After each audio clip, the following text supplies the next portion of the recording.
All right, I am exhausted, so this one's going to be a quick one. I always say that. It's not going to be a quick one. It probably isn't. In fact, it's probably going to be slow just because I'm so tired. You know, I've been having issues with my mouse. I think it's double clicking. It is double clicking. I don't think it is double clicking. So I pressed the start record button for the vlog for OBS, and I think it just double clicked, and I didn't see that it stopped recording. So I basically vlogged for a bit, but that doesn't matter. What matters is the friends we made along the way. What matters is I'm here right now.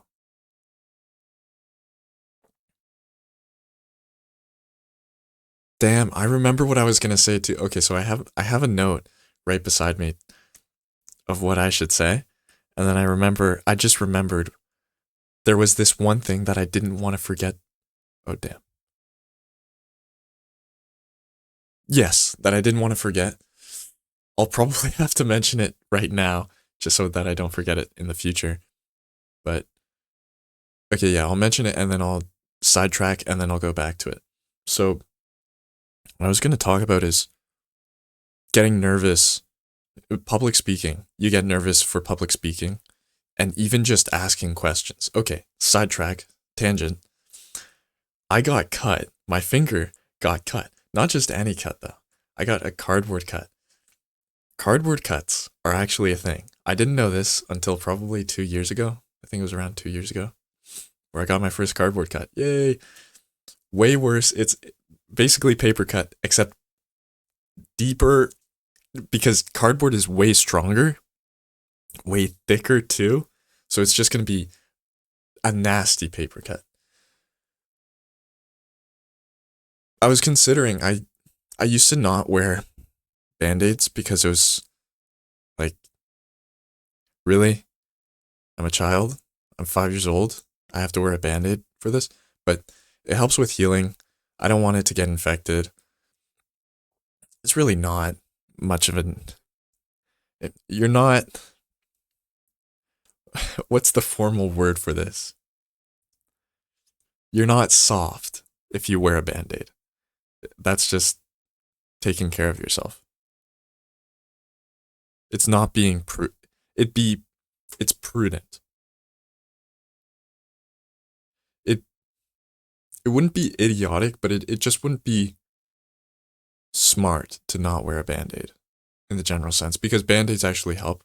They moisturize the location of the injury, so it helps heal faster, it promotes healing, all this, and prevents contamination as well. I gotta stop stuttering too. I've noticed recently that I stutter quite a bit when I speak. Just there, I said and, if you caught it. Right, back to the main course, the main topic. No, no, no. One more sidetrack. So I can't remember if I mentioned this, but these are blue light glasses. These are pretty nice. The reason I'm wearing them is because it's almost midnight and I'm gonna go to sleep after this, and I don't want the blue light to affect my circadian rhythm.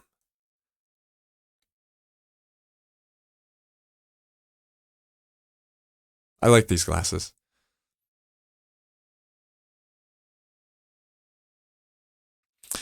That's it for the glasses. So, okay, back to the main story. Yesterday, I went to this blockchain event at Carleton University. The blockchain club was hosting an event with guest speaker. Damn, I forget his name, but he's the CEO of Coinbase in Canada, the Canadian CEO of Coinbase.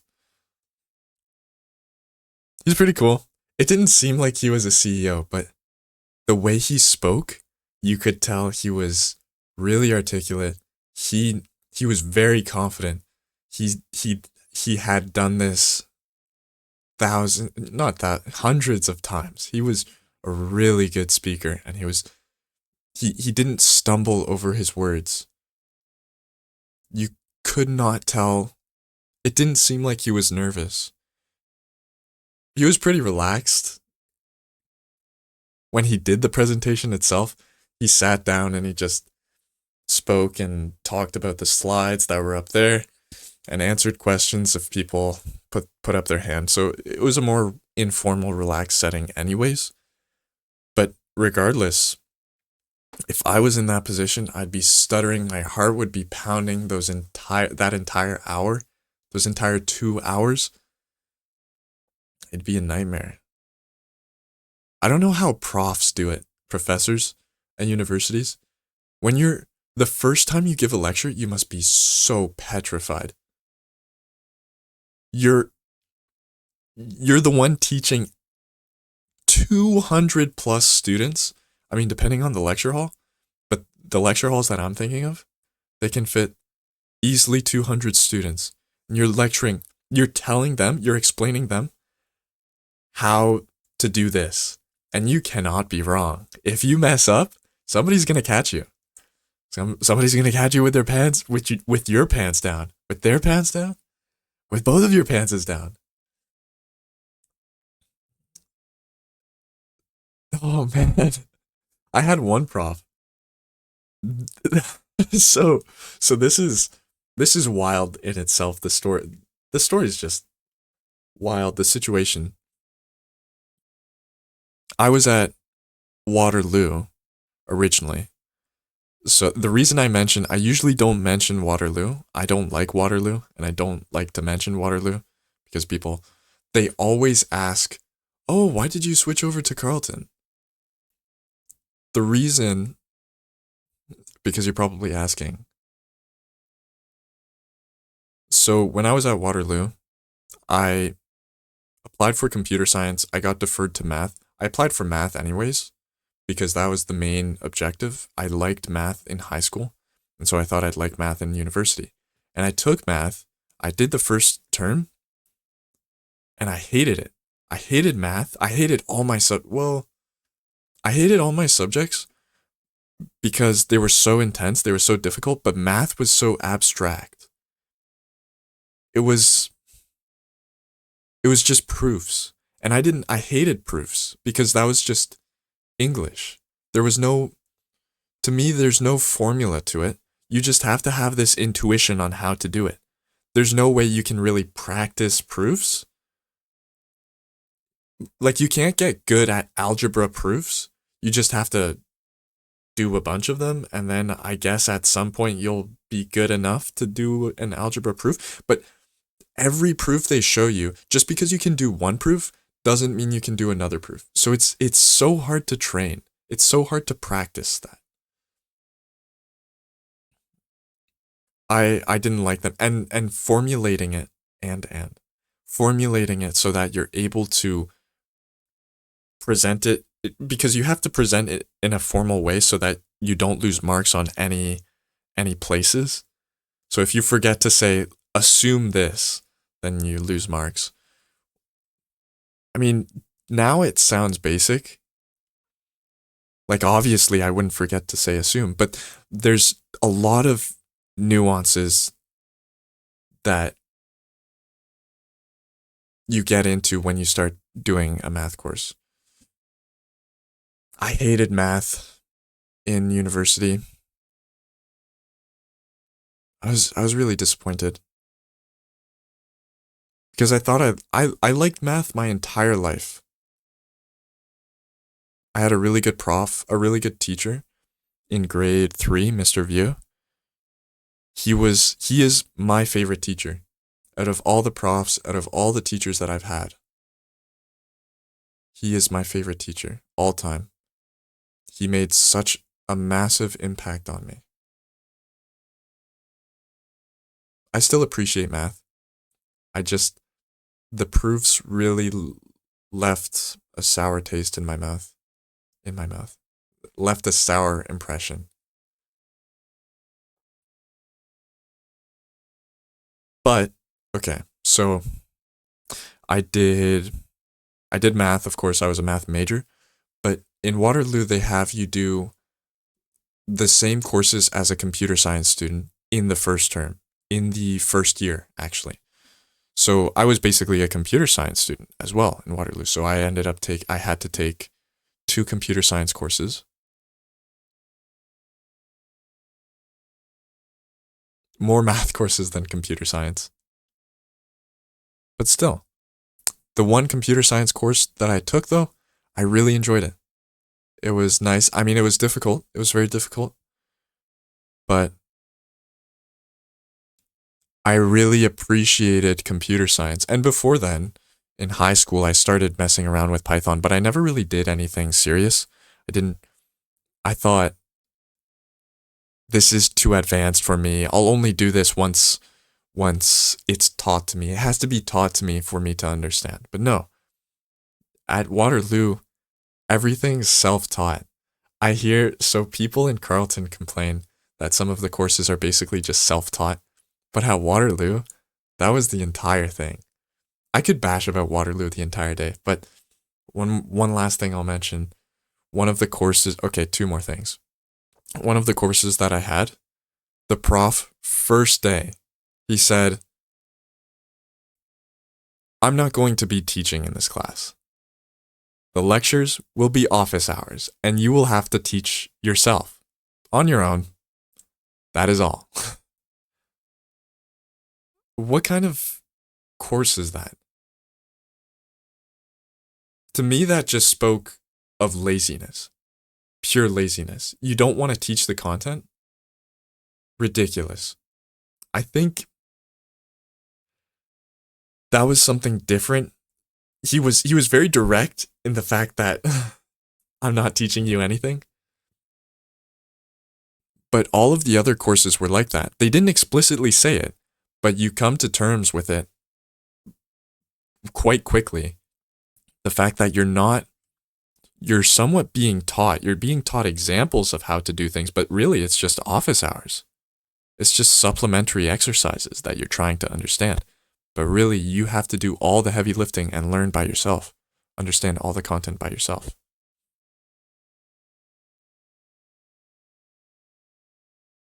Obviously, I didn't like that either. And of course, the tests and midterms and exams were very difficult. Carleton, it's much more balanced. I have so much time. It feels like I have so much time. I can go to events, I can go to clubs, I can hang out with friends.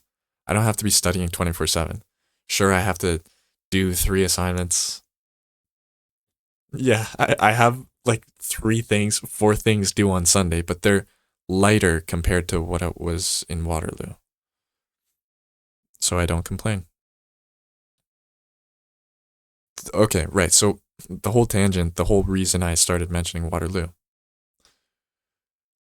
One of my classes, actually two of my classes, had a prodigy, like a 9-year-old prodigy. Yes. 9-year-old prodigy, math prodigy in two of my math classes. The same prodigy. Every year there's some math prodigy kid. I mean, there was one at the very first, because I was at Waterloo for 2 years. For first year, there was a kid with his mom in the lecture. That's how young he was. Mind-boggling. And he was understanding things that I was not getting. Really impressive.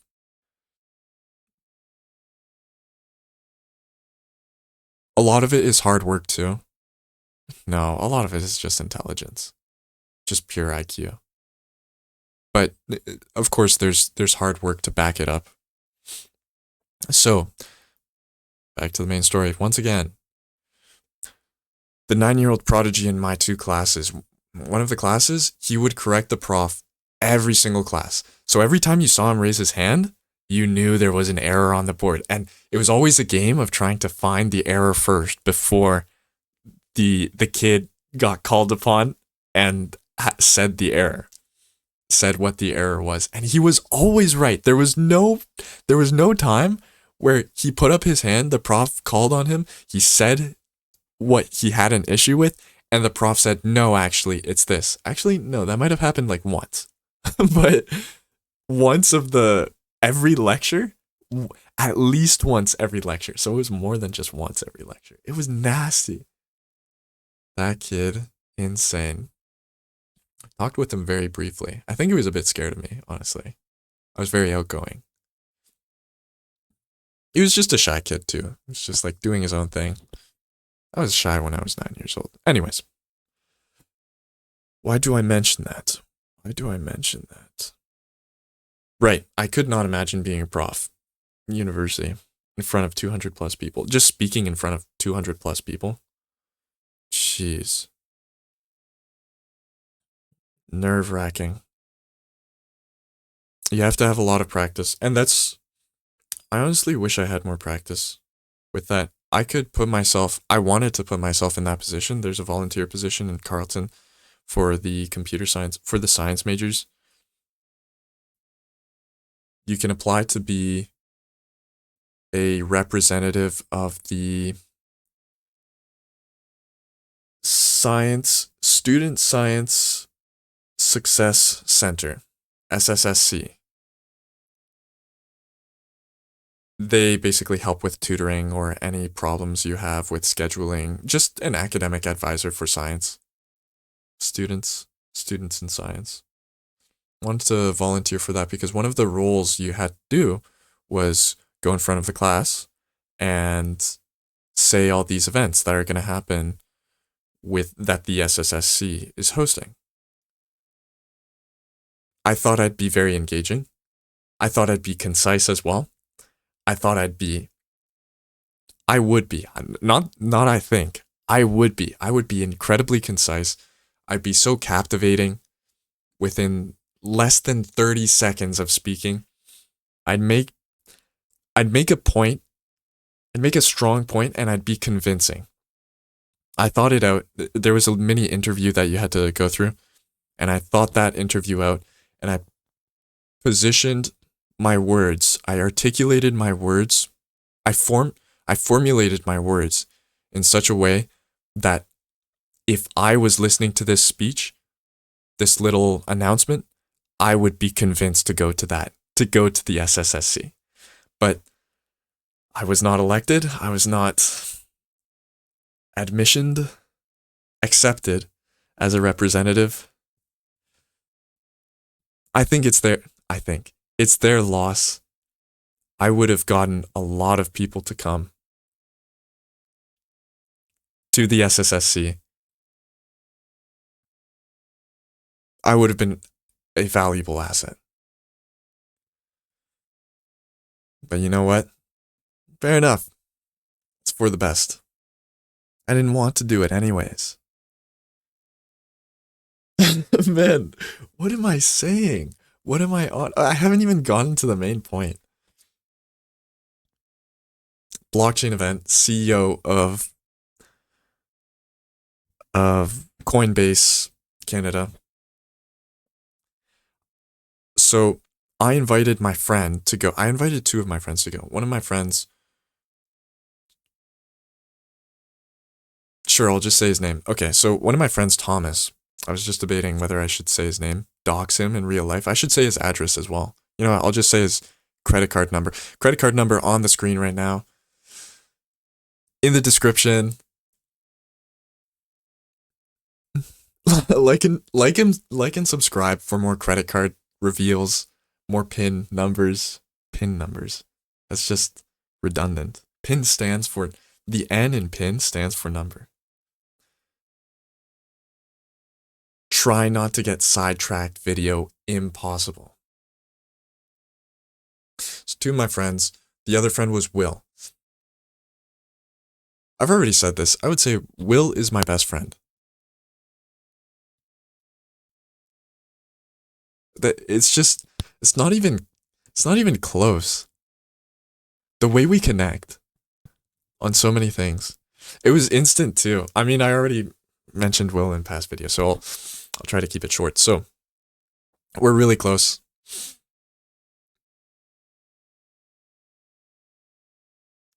Okay, so Thomas was already at the event. Turns out, so I asked both of them to sign up. It was a little complicated. They asked you to sign up on a website, and then a few days later, they asked you to react to a message to indicate that you were going, that a person was coming to the event, so they could gauge how many people were coming. They could order pizza, I'm guessing.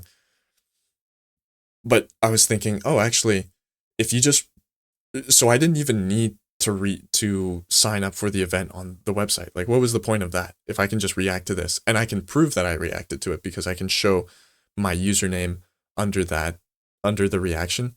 It shows your username. This is in Discord. I can't remember if I said that. So we show up to the event. No, before we show up to the event, I realized, so Thomas, he texts me and he says, oh, did your friend sign up? I said, yeah, he signed up. And then I asked him, hey, did you sign up? Yeah, I reacted to the message. Oh, wait. You might have to sign up on the website as well. It just occurred to me then. Unfortunately. I mean, it was not clear. I'd like to blame them. I've got here. It was not clear what that you had to do both, or that one was more important than the other. I assumed reacting was it. So frustrating. That really annoyed me. Damn it, already at 21 minutes. So me and Will, Thomas was already in the event. He already signed in and everything. I mean, he signed up for the event, and he just had to show that he was part of the event. He already signed in.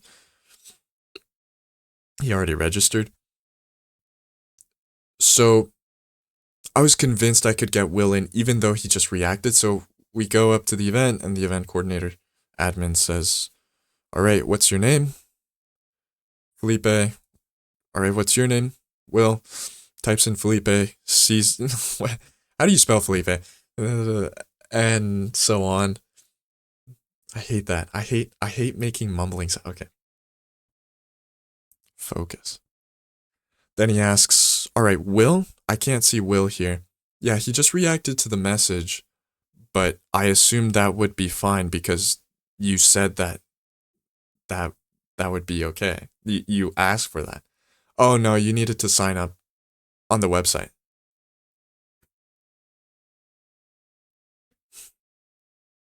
That really annoyed me. And then I tried to talk. I said, well, shouldn't the reaction at least count for something? Because you asked for that, and it wasn't clear. The instructions were not clear at all. Like, what was even the point of reacting to it if you're just gonna go based off of the bookings? And if there's a cap of the bookings, then why even react? Because you know there's gonna be a certain amount. Like if there's only 50 people allowed in the event, then what's the point of reacting if the max threshold has already been reached? So you know you have to order pizza for 50 people, match accordingly to 50 people that are going to show up and no more. So why do you have to react?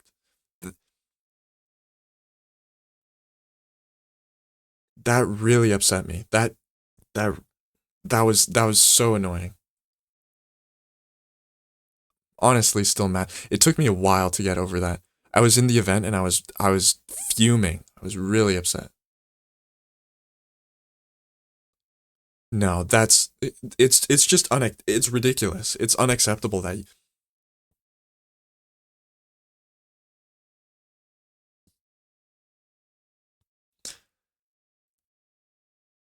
okay. So okay, and also too, I get I'm being annoying by pestering him, but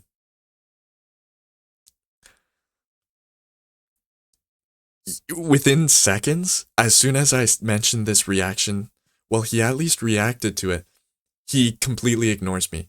He just looks past. He doesn't even look at me, and he just completely zones me out. It's like, wow, okay. But I kind of get because if I were in that same position, I just want to ignore you if you're pestering me about that. That one I'm not too mad about, but it's still annoying. It's a lack of respect. I mean, it's a lack of respect to pester the organizer, but not really. I mean, if it's the organizer's fault, here I go again. So his fault. It was a good event. It was an okay event. What am I saying? So the whole issue then arises where okay, now what do I do? So Will's not well, they're not letting him come back in they said come back in 10 minutes. Okay. I think I can still get him in. So Will exits. I meet up with Thomas and I talk with him for a bit, but I'm still super focused on how I'm gonna get Will in. And man, he introduces me to some guy and I feel so bad because I just brushed him off just because I was so focused. He just says, "Oh, where are you from, Belleville?" "Oh, you're from Belleville too. Oh, how do you know each other?" And Thomas was just answering all the questions because I was just so focused. I had to really think of how to get Will in. Anyways, if this guy, for some miracle, is watching this, I do apologize for the way I don't usually behave like that. I don't usually just shun out people. I was just really focused, and I'm sure you're a nice guy. I just my bad, my bad, man. If you caught me at another time, you caught me at a bad time. If you caught me at another time, we'd be friends. We'd be good. We'd be chill. So then I went back out there, but okay. And then I got okay. So I got food. I admit I shouldn't have gotten food, but I was really hungry. Okay, got food, and then I grabbed a cheese stick. Right, I grabbed a cheese stick. I was like, I'm hungry. I'm gonna eat the cheese stick. And then I went out to see Will with the cheese stick in my hand. Okay, flaunting the cheese stick while he can't eat it. Okay, but I could have gotten food. Oh man, but he's not part of the event, so maybe it's not ethically, morally right to get the food. That's what I was thinking. I'd still want to get the food for him, but I was just convinced that I could still get him in. Okay. I've said okay so many times. That's all right. I discuss with Will what's going on. So I bet I can get Rodney to get on board with this. But now Rodney's rushing around because there's actually a problem with the event. They can't set up the monitor. There's no HDMI cable. So he ran downstairs to grab an HDMI cable from who knows where. And I'm still trying to coordinate how I'm going to get Rodney to be on board with this, to get Will in, because it's just one person. But the problem is there were these people when Will joined in, when Will tried to sign in, and I tried to get Will in the event, there were some other idiots who wanted to join the event who didn't even register at all. Will registered. He put the reaction. He intended to go. These idiots, just because they hear pizza, they need to go to the event now. And they were probably just gonna pop in the event, grab some pizza, and leave. Fair enough. But I'd be okay with that. But Will, my dear friend, he reacted to it. He did the right thing. But because your idiotic instructions were not clear enough, he can't join the event. And that was the whole reason I was there. If none of my friends were at the event, I would not have gone. That's the whole merit. I'm frustrated, can you tell? Talk to him about it more. I talk to Will about it more. I see Rodney, so I rush after him and I say, "Okay, hey, can I get Will in? Is there still seats available?" I mean, I see there's seats available. Don't tell him that, but yeah, yeah, yeah. Let me just get this HDMI thing set up. Yeah, yeah, yeah. Okay. So I relax. I go talk back with Will and just say like, "Hey, this is what's going on. it doesn't seem like Rodney's paying any attention to me. It doesn't seem like Rodney cares at all. So now what? What are you thinking? What I wanted his input, what he was thinking, and he was saying, well, they're not going to let me in. I'm just going to go. So I can't remember exactly what he said, but something like that. I was like, what? And honestly, the way that I saw Rodney act, like he was just ignoring me. He was just saying things to say things to please me, to get me off of his back.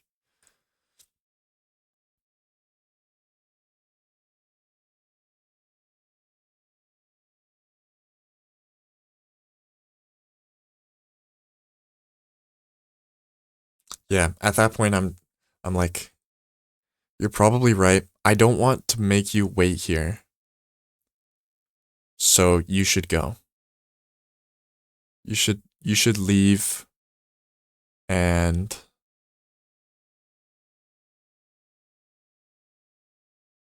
I'll let you know if Rodney changes his mind because it's more likely that he's not going to accept you. So you should probably not waste your time waiting here. And I'll see if Rodney can accept, but it's doubtful. Sorry. Actually, I didn't say sorry. I specifically didn't say sorry because it wasn't my fault that he didn't get in. You could make a case where I didn't send the right link, but that's on the organizers.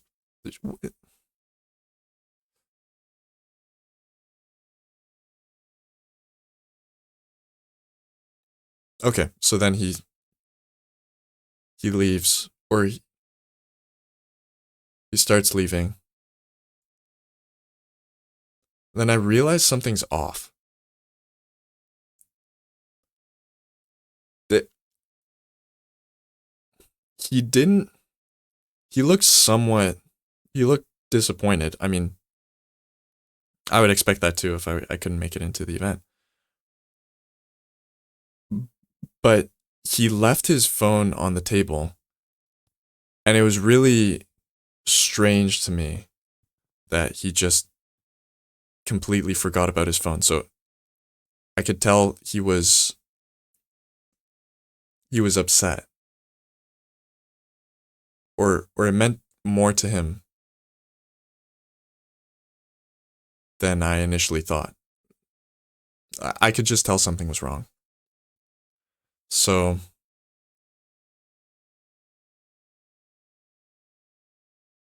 yeah, I walk back into the event, and I thought it wasn't gonna still. I thought the speaker, when I walk into the event, the speaker's speaking. He's already started the presentation.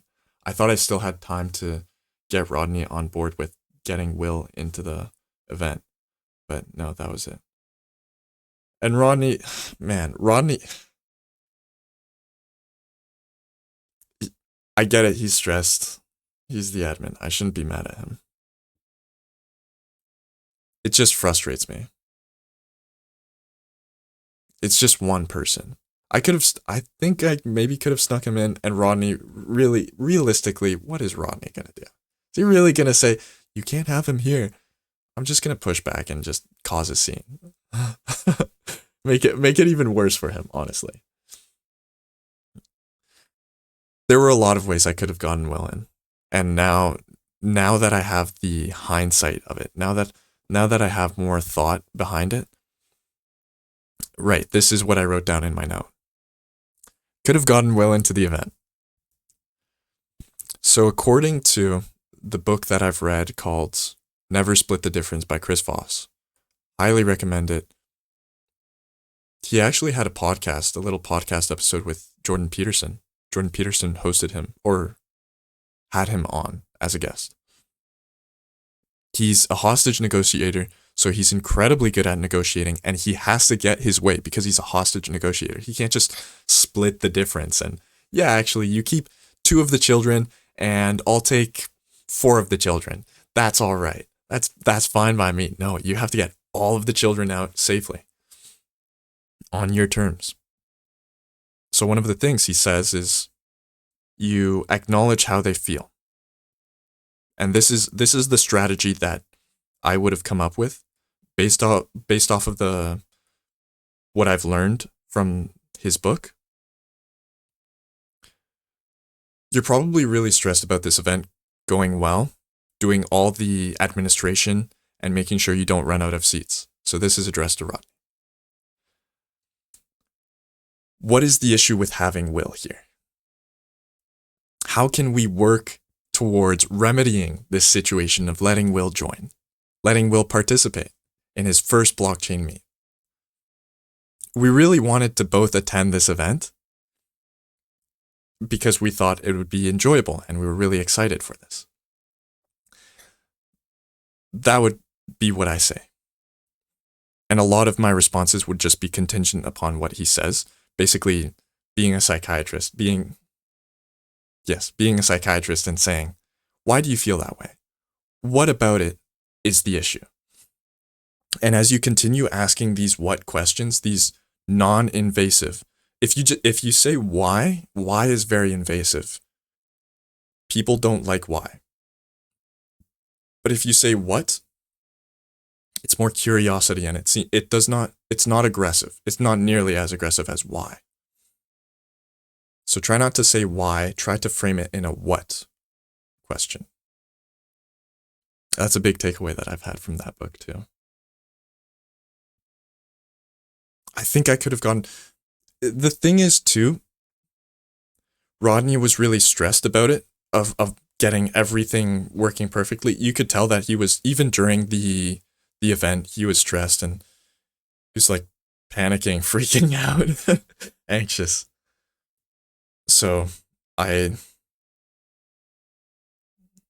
don't want to completely put the blame. I understand where he's coming from. I understand that he's just a guy and he's just trying to do his best for the event.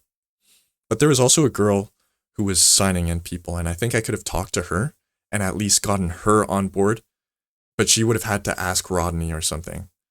So Rodney would have to give permission in the end. And I think he could have.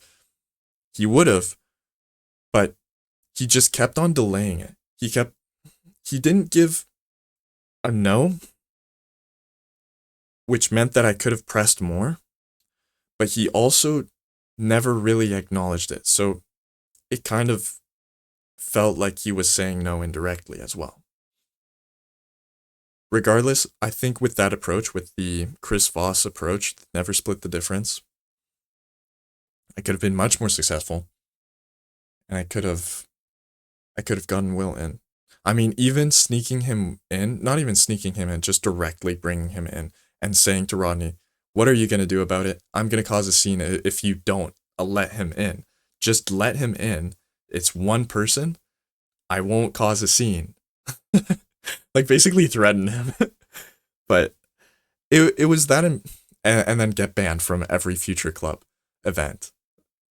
But it meant more to me that Will got into this event than any future blockchain events. I don't, like, why are you gonna, it was just stupid that he didn't let him in. Okay, and then I think the issue that came about today, I failed to acknowledge, I admit, I failed to acknowledge that, so I did mention, right, so I failed to acknowledge that it was my mistake. I did do something wrong. Even disregard Will getting in or not getting in. The fact that I went up to Will with my cheese stick, flaunting it in his face. Seriously though, I basically didn't show any respect. It seemed as though I didn't show any respect towards his position where I just have have the food in my hand and I say, "Hey, see you later." I I didn't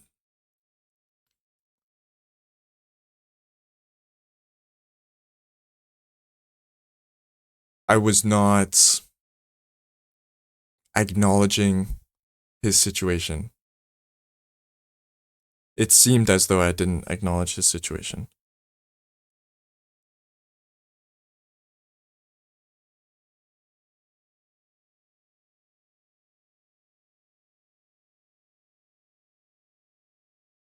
Man, what? Oh my, 40 minutes. That's insane. There's a couple more things to say, but I think that's the main gist of it. Enough said. You know, I was thinking of a certain way to end this. Ah, yes, to sign off in my vlogs from now on. I think I might try it because now, yeah, okay, I think I might try it. Now it's just awkward if I say it. Okay, that is all. That was basically the idea of the sign off. Just that's all. That's all, folks. That's all. I don't really know how I'm gonna phrase it. That's all. That's all.